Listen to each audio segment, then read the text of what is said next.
Hello everyone, देखिए अब question number third. देखो ये वैसा ही क्वेश्चन है जैसे क्वेश्चन नंबर सेकंड किया था। इसमें भी क्या रहा है, ऑन कंपेयरिंग द रेशियोज़ को कंपेयर करना है a1/a2, b1/b2 and c1/c2 and find out whether the following pair of linear equations are consistent और इनकंसिस्टेंट। समझ रहे हो? ठीक है, कंसिस्टेंट और इनकंसिस्टेंट ही बताना है इसके अंदर सिर्फ आपको। ठीक है, तो देखो आपके पास जैसे ये फर्स्ट पार्ट है, फर्स्ट पार्ट के अगर हम सोल्यूशन में जाएँ तो देखो यहाँ से भी कंपेयर करो। देखो सबसे पहले मैं वो टेबल सामने रख देता हूँ आपके। ये देखो ये वाला टेबल बनाया था मैंने पिछली वीडियो में। ठीक है, इसी को देख के आप सब कुछ इसमें सॉल्व कर सकते हो। ठीक है, लेकिन इसको ध्यान में रखना है अपने माइंड में, क्योंकि पेपर में आपको ये ध्यान में ही रखना पड़ेगा। ठीक है, देखो ज़रा, ये सिर्फ समझाने के लिए मैंने आपको ये साथ में रखा है। ठीक है, देखो यहाँ से अगर हम कंपेयर करें, ये वाली इक्वेशन थी ना दो हमारे पास। ठीक है, अगर फर्स्ट इक्वेशन को इससे कंपेयर करें तो a1 कितना है, यहाँ पर देखो a1 कितना है 3 है, b1 कितना आएगा 2 आएगा। अब देखो c1 कितना आएगा। देखो जैसे ये इक्वेशन है, इसको क्योंकि हमें जर्नल फॉर्म में c1 इस साइड है, ठीक है ना, तो ये देखो 3x प्लस में 2y और ये 5 इधर जाएगा तो -5 = 0 हो जाएगा। क्या इतनी बात क्लियर है? ठीक है, तो c1 कितना हो जाएगा आपके पास, ये -5 हो जाएगा। ये चीज़ ध्यान रहेगी। ठीक है, इस इक्वेशन में भी ऐसे ही कर लो, 2x माइनस में 3y और ये 7 इधर जाके -7 = 0। तो देखो यहाँ से a2 कितना आ जाएगा 2 और b2 कितना आ जाएगा -3 और c2 कितना आ जाएगा -7 आ जाएगा। क्या इतनी बात क्लियर है? ठीक है, अब देखो ज़रा इनको रेशियोज़ को। देखो सबसे पहले हम a1/a2 निकालते हैं। a1/a2 कितना है, ये 3/2 हो जाएगा। ठीक है, ऐसे ही b1/b2 निकालते हैं। b1/b2 कितना होगा 2/-3। ये तो यहीं से पता चल रहा है कि इक्वल नहीं है। ठीक है ना, तो बस c1 c2 को करने की ज़रूरत ही नहीं है। तो हमें यहाँ से पता चल रहा है a1/a2 is not equal to b1/b2। अब देख लो यहाँ condition, a1/a2 is not equal to b1/b2 वाली कौन सी है, इंटरसेक्टिंग लाइंस हैं जिनका यूनिक सोल्यूशन या वन सोल्यूशन होता है और कंसिस्टेंट है ये। ठीक है, देखो इंटरसेक्टिंग और ये आपके पास कोइंसिडेंट, ये कैसी होती हैं, कंसिस्टेंट होती हैं। सिर्फ पैरेलल लाइंस कैसी होती हैं, इनकंसिस्टेंट होती हैं। तो इंटरसेक्टिंग लाइंस हैं तो ये कैसी हैं, कंसिस्टेंट हैं। तो हम यहाँ लिख सकते हैं, चाहे लिख दो इंटरसेक्टिंग लाइंस हैं।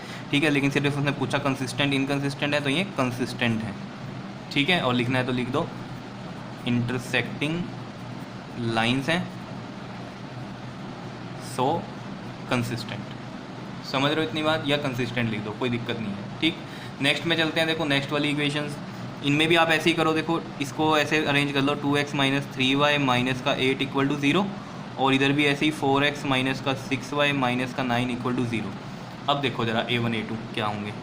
a1 2 होगा, b1 माइनस का 3 होगा और c1 माइनस का 8 होगा। ऐसे ही a2 4 होगा, b2 माइनस का 6 होगा।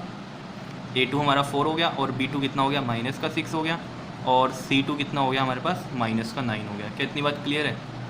बस अब वही देखो a1/a2 वाला सिस्टम। a1/a2 क्या हो जाएगा, देखो 2/4 यानी कि 1/2 हो गया, तो ये आ गया 1/2। ठीक है, समझ रहे हो ना ये चीज़? उसके बाद देखो b1/b2 कितना हमारे पास, ये -3 और ये माइनस का 6, माइनस से माइनस कैंसिल, 3 2 6 यानी कि ये भी कितना आ गया 1/2 आ गया।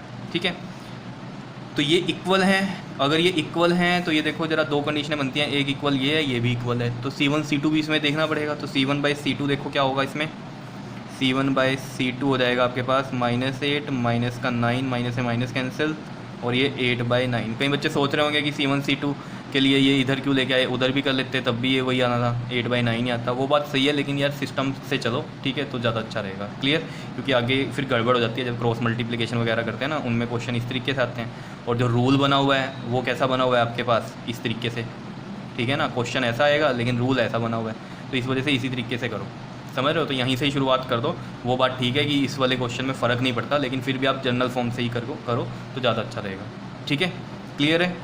ठीक, तो इसमें देख लो अब ज़रा क्या कंडीशन बन रही है इसमें। a1/a2 इक्वल है b1/b2 के, बट c1/c2 इक्वल नहीं है। तो इक्वल नहीं वाला कौन सा लाइन्स है, ये पैरेलल लाइन्स हैं। और पैरेलल लाइन्स भी कैसी होती हैं, इनकंसिस्टेंट होती हैं। ठीक है, ये इनकंसिस्टेंट है, याद रखना। ठीक है, तो हम यहाँ लिख देंगे कैसी हैं ये, इनकंसिस्टेंट।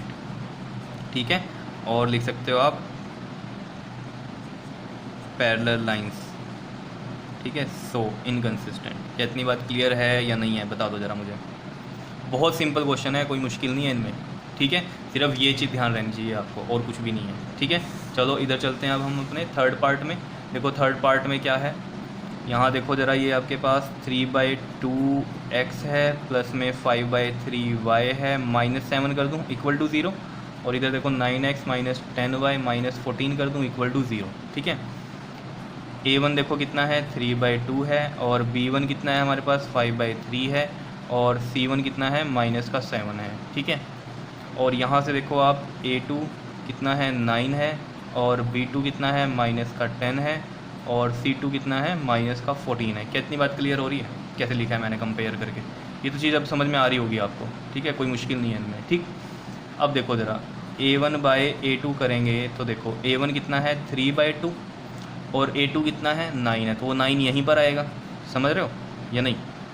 कई बच्चों को इसमें कन्फ्यूज़न होती है तो वो ऐसे समझ ला करो। देखो 3/2 है a1 और a2 कितना आएगा 9, 9 के नीचे मैं 1 लगा सकता हूँ, तो इसको हम लिखते कैसे हैं 3/2 इंटू में ये 9/1 है ना, ये पलट जाता है मल्टीप्लाई में 1/9 हो जाएगा ये। ठीक है, तो वही बात हो जाती है। क्लियर? तो ऐसे समझ लिया करो, जैसे आपको ठीक लगे वैसे कर लो। ठीक, 3 3 ज़ा 9, तो ये आ गया आपके पास 1/6, तो a1/a2 कितना आ गया आपके पास ये 1/6 आया। क्या इतनी बात क्लियर है या नहीं है, बता दो ज़रा। अब देखो ज़रा, अब b1/b2 देख लेते हैं। b1/b2 देखो क्या होगा आपके पास, b1 कितना है हमारे पास 5/3 है, और b2 है -10, तो यहाँ माइनस का 10 आ जाएगा, 5 2 ज़ा 10, और ये आ गया आपके पास 1/-6। देखो यहाँ से आप देख लो ज़रा, a1/a2 1/6 आ रहा है, और b1/b2 कितना आ रहा है आपके पास -1/6 आ रहा है, तो ये तो इक्वल नहीं है। तो यहीं से ही पता चल गया a1/a2 आपके पास is not equal to b1/b2 आ रहा है। तो ये देख लो ज़रा, a1/a2 कौन सी इंटरसेक्टिंग लाइंस हैं और कैसा है ये आपके पास कंसिस्टेंट है। समझ रहे हो इतनी बात या नहीं? क्लियर हो रही है? बताओ तो क्या लिखोगे, कंसिस्टेंट। क्या लिखोगे, कंसिस्टेंट। समझ रहे हो?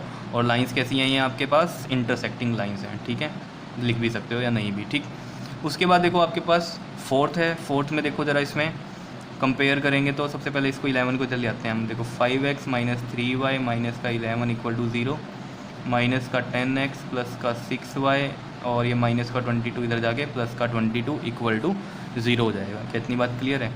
यहाँ से अब कंपेयर करो, देखो a1 हो गया 5, b1 हो गया -3, और c1 हो गया -11। ठीक है, ऐसे ही यहाँ से देख लो a2 कितना हो गया -10, और b2 कितना हो गया 6 हो गया, और c2 कितना हो गया आपके पास 22 हो गया। ठीक है, अब देखो a1/a2 निकाल दो ज़रा, a1/a2 तो 5 और ये -10 कितना आ गया 5 2 10, माइनस के 1/2 आया। समझ रहे हो ना ये बात? तो b1/b2 देख लेते हैं अब हम। b1/b2 कितना होगा, देखो ये -3, ये 6, ये कितना हो गया 2, 3 2 6, ये भी माइनस का 1/2, तो इक्वल आ रहे हैं। इक्वल आ रहे हैं तो अब c1/c2 वाली भी कंडीशन देखनी पड़ेगी, क्योंकि दो में ये इक्वल आता है। ठीक है, तो c1/c2 भी देख लेते हैं। देखो c1/c2, c1 कितना है -11, और ये 22, तो ये भी माइनस का 1/2 ही आ रहा है आपके पास। ठीक है, तो इसका मतलब ये तीनों इक्वल हैं। इक्वल वाला ये है, कोइंसिडेंट लाइंस हैं, और ये कैसी हैं, कंसिस्टेंट ही हैं। ठीक है, तो यहाँ पर हम लिखेंगे a1/a2 इज़ इक्वल टू में b1/b2 इज़ इक्वल टू में c1/c2। सो कंसिस्टेंट हैं ये। कैसी हैं? कंसिस्टेंट है। समझ में आ रही है बात?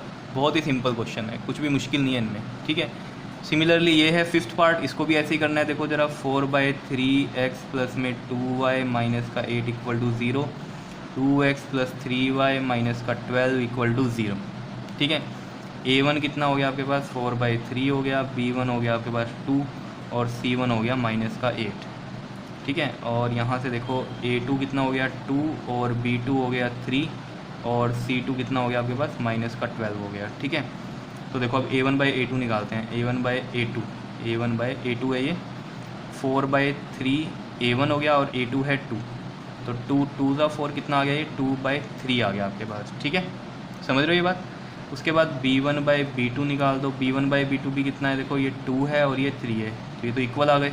तो अब c1/c2 भी निकलेगा, तो c1/c2 कितना है, देखो ये माइनस का 8 और माइनस का 12, माइनस से माइनस कैंसिल हो गया आपके पास, 4 2 ज़ा 8, 4 3 ज़ा 12, ये भी कितना आ रहा है आपके पास 2/3, तो ये तो तीनों इक्वल हो गए। ठीक है, तो यहाँ पर हम लिखेंगे, देखो a1/a2 is equal to b1/b2 is equal to c1/c2। तो ये देख लो यहाँ पर, अगर ये हैं तो कोइंसिडेंट लाइंस हैं, और कैसी हैं, कंसिस्टेंट हैं। तो यहाँ पर क्या आएगा आपके पास, कंसिस्टेंट आ जाएगा। क्या इतनी बात क्लियर है या नहीं है, बताओ। बहुत ही सिंपल क्वेश्चन है, ठीक है। तो इनको खुद करो और ये टेबल जो है याद कर लो अच्छे से, तब जाके ये क्वेश्चन आपके बड़े आराम से हो जाएंगे पेपर में, ठीक है। ये टेबल याद रखना पड़ेगा बस आपको, और कुछ नहीं है, ठीक है। कर लोगे? ओके जी, थैंक यू।